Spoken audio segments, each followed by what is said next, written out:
वाई तालुक्यामध्ये महाराष्ट्र शासन कृषी विभागामार्फत राष्ट्रीय बांबू मिशन अंतर्गत वाई तालुक्यातील बांबू रोपांचे वितरण करण्यात आले।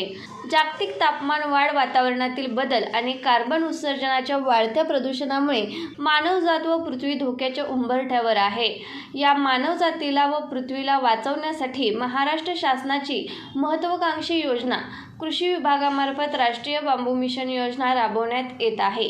या योजनेअंतर्गत वाई तालुक्यातील शेतकऱ्यांना बांबू या पिकाचे मानवेल व टुलडा जातीच्या 34,600 रोपांचे वितरण करण्यात आले असून वाई तालुक्यामध्ये 90 हेक्टर क्षेत्रावर बांबू लागवड करण्यात येत आहे।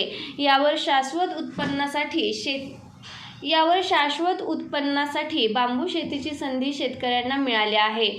शेतकऱ्यांना कमी खर्चात जास्त उत्पन्न देणारी व सर्वाधिक ऑक्सिजन निर्माण करणारी बांबू शेती वाई तालुक्यामध्ये बहरत आहे।